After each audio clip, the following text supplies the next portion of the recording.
गांव में रसोई। सुमित्रा के पति देवकी नंदन पिछले 40 सालों से शहर में रह रहे थे। 40 साल पहले अपना गांव मधुबनी छोड़ उन्होंने शहर में अपना कपड़ों का व्यापार शुरू किया। व्यापार अच्छा चल निकला और उसके बाद फिर कभी उन्हें गांव की तरफ वापस मुड़कर देखने की जरूरत नहीं पड़ी। शहर में ही उनके दोनों बच्चों का जन्म हुआ और उसके बाद शहर से ही दोनों की पढ़ाई लिखाई पूरी हुई। मौसी का फोन आया था कल मेरे पास, कह रही थी कि आप मेरे लिए कोई लड़की ढूंढ रही हो।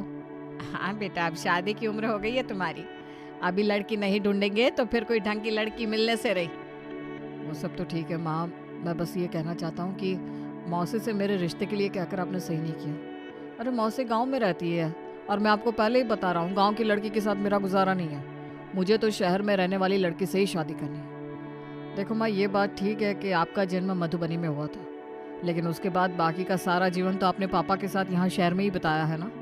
हम दोनों की परवरिश भी शहर में हुई, हमारा स्कूल कॉलेज फ्रेंड सब शहर से ही जुड़े हुआ है। अब गांव की लड़की के साथ एडजस्ट कर पाना मेरे लिए संभव नहीं है।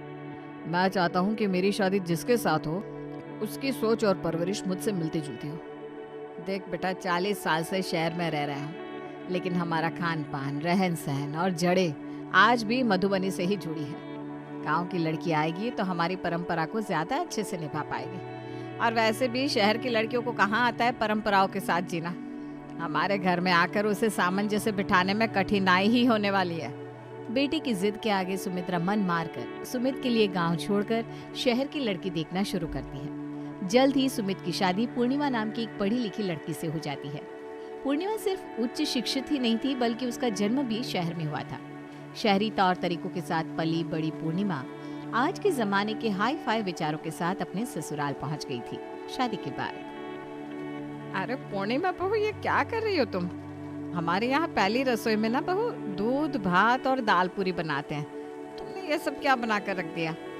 क्या कहा माँ जी आपने? दूध भात और दाल पूरी, ये क्या होता है? मेरी मम्मी ने तो कहा था कि पहली रसोई में कुछ मीठा और पक्का खाना बनेगा, इसलिए मैंने आप सबके लिए शाही पनीर, कचौड़ी और मूंग की दाल का हलवा बनाया है। आप लोग खाकर तो देखिए मेरे हाथ का खाना। सब लोग उंगलियां चाट कर खाते हैं। खाना बनाने में मेरा कोई जवाब नहीं है मम्मी जी। देखो तुम अपने मुंह मियाँ मिट्ठू बन रही हो। अरे भाई, खुद ही अपनी तारीफ कर लोगे क्या? बनता होगा तेरे मायके में ये सब, लेकिन हम तो भाई मधुबनी के हैं। शहर में बेशक जीवन बिता लिया हो हमने, लेकिन आज भी संस्कार और परंपराएं हम अपने गांव के आगे रखते हैं। इसीलिए इस खाने से तो हम रसोई की पूजा नहीं करवाएंगे। बनानी तो तुमको दाल पूरी पड़ेगी। अरे माँ जी, दाल पूरी का तो मैं नाम ही पहली बार सुन रही हूँ, तो बनाने का तो सवाल ही नहीं उठता। लेकिन ठीक है, आप कहेंगे तो मैं बना दूंगी, लेकिन आपको भी मेरे साथ किचन में खड़े होकर बनवाना पड़ेगा।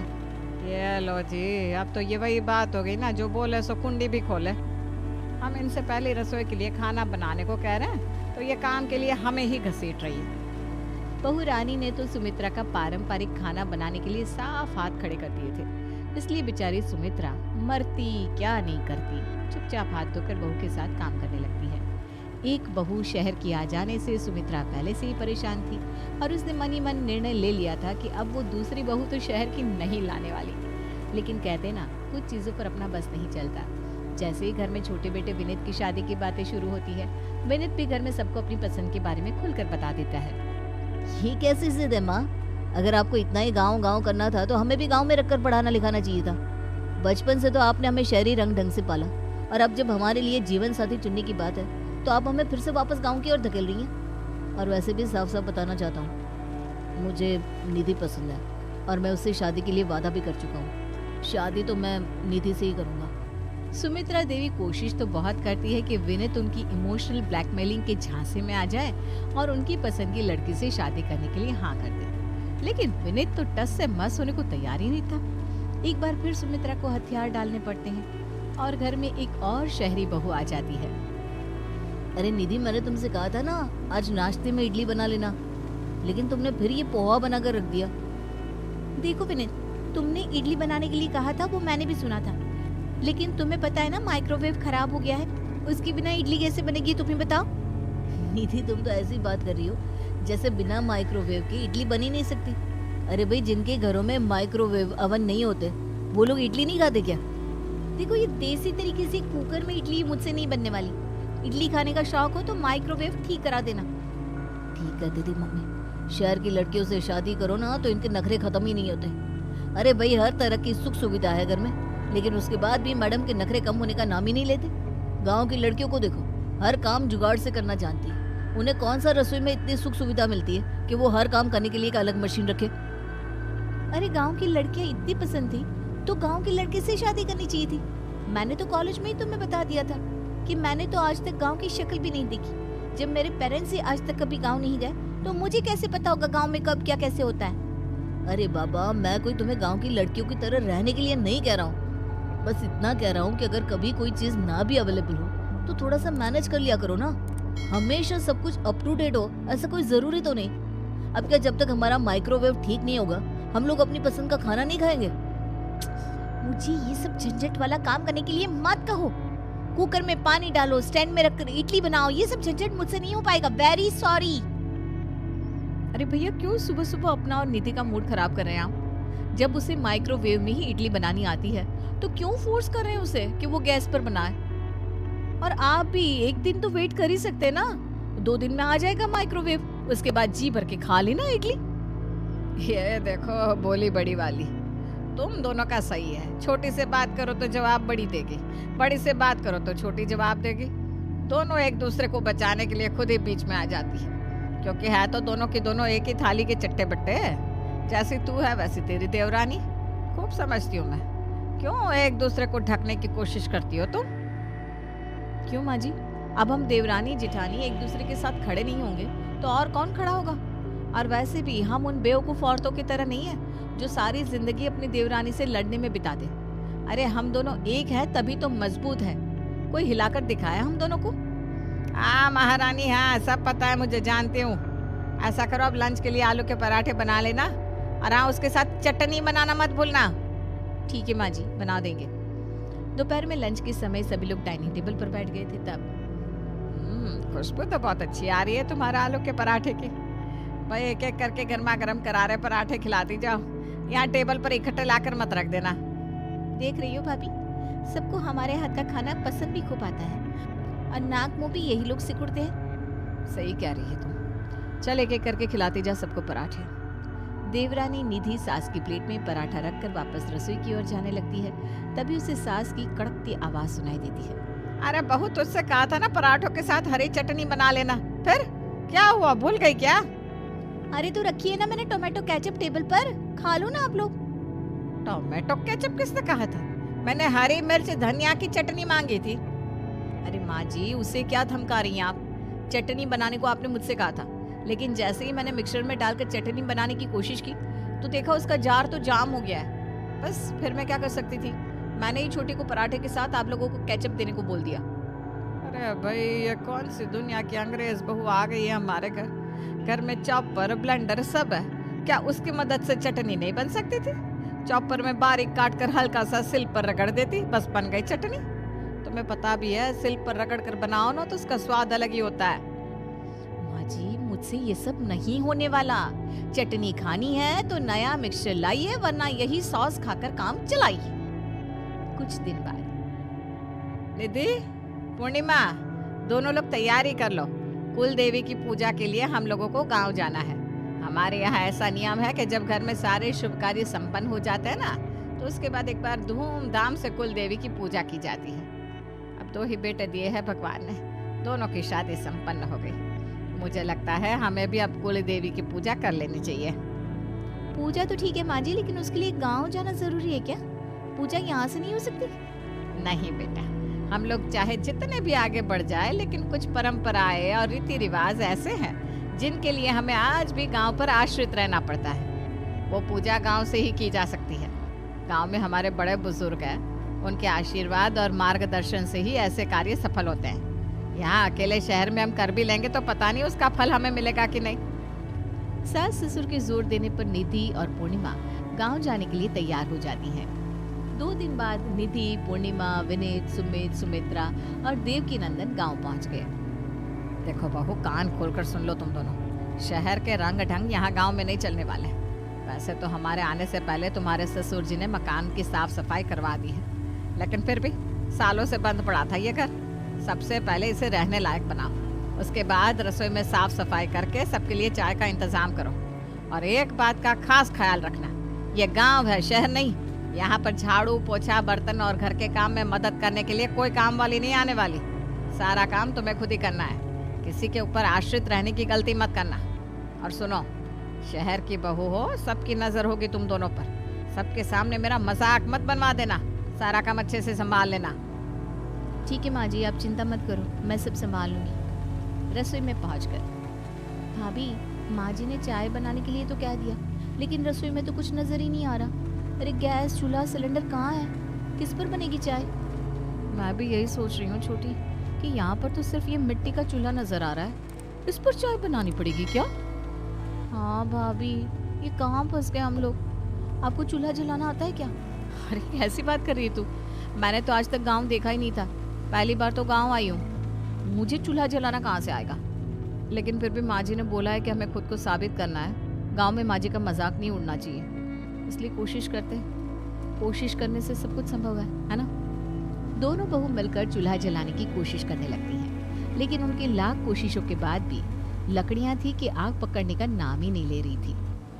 अरे रहने दे छोटी, लकड़ियाँ जलाते जलाते ना मेरी चाय पीने की इच्छा ही खत्म हो गई। यार क्या नाटक है। एक कप चाय पीनी होगी तो इंसान पहले आधा घंटा चूल्हा जलाएगा।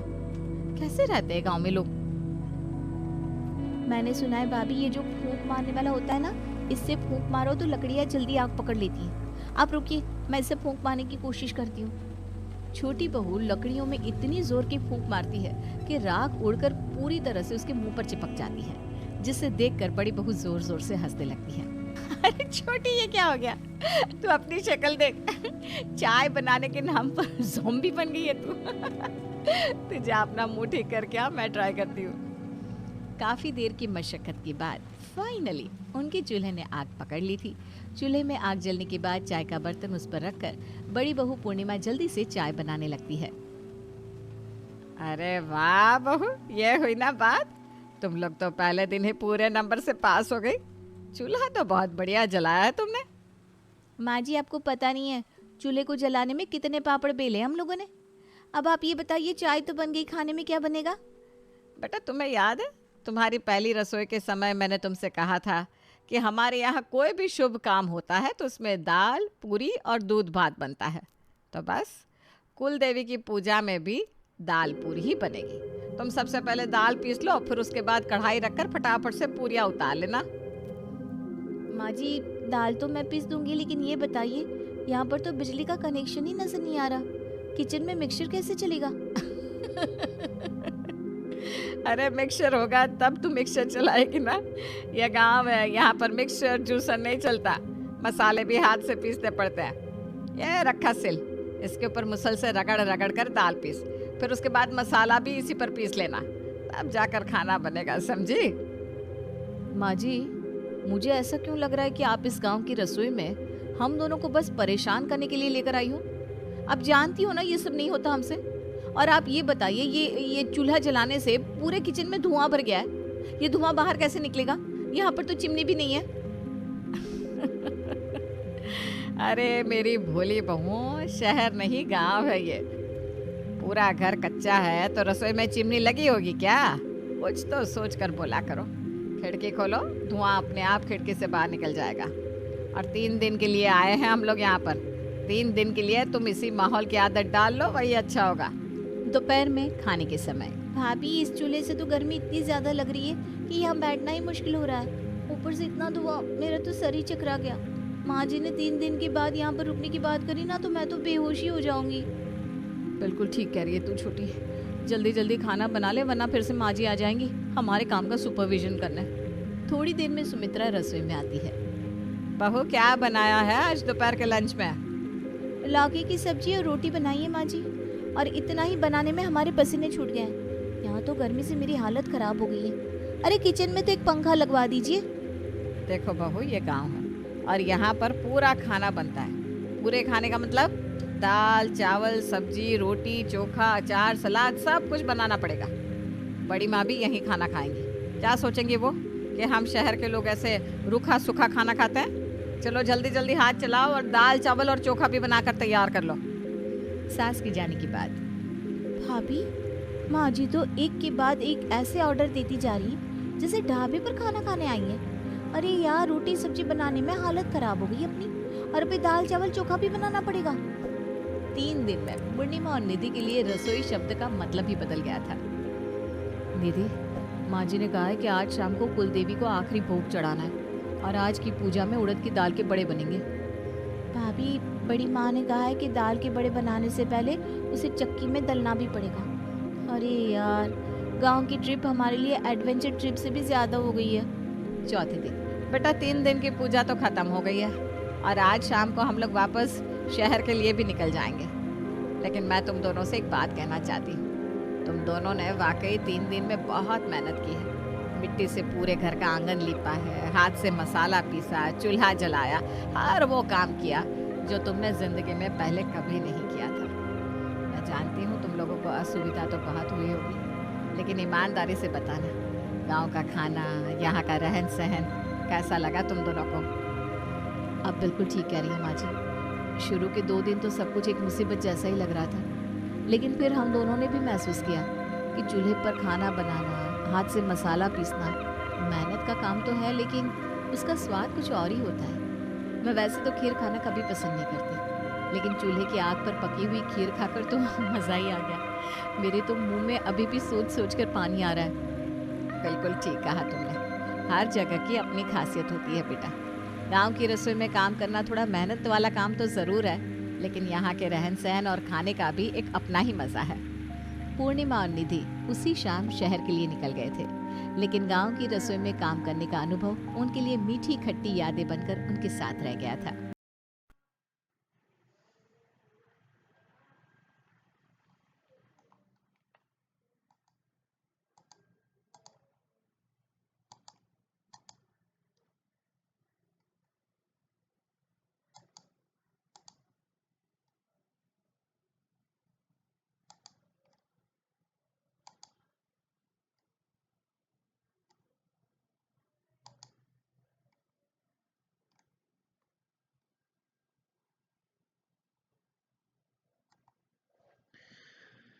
तू ही मेरी जिंदगी है तू। अगर ये आपको वीडियो पसंद आई है तो आप इसे लाइक करें, सब्सक्राइब करें और आगे शेयर करें, जो कि कार्टून्स की वीडियोस देखते हैं। आपको न्यू न्यू और बेहतरीन आपको एपिसोड मिलेंगी इस चैनल पर। आप प्लीज़ इसे सब्सक्राइब करें और शेयर करें।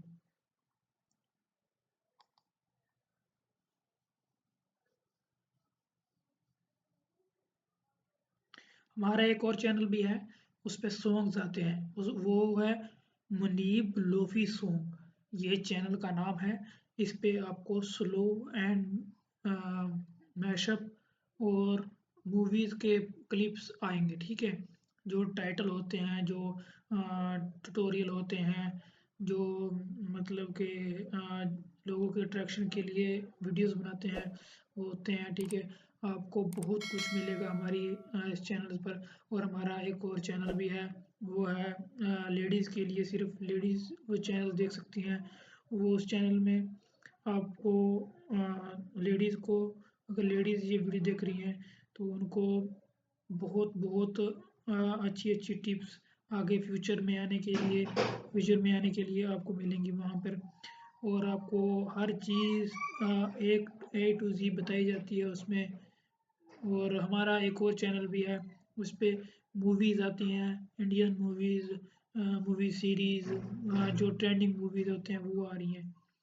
आप इसे चैनल को लाइक करें एंड शेयर करें और सब्सक्राइब करें।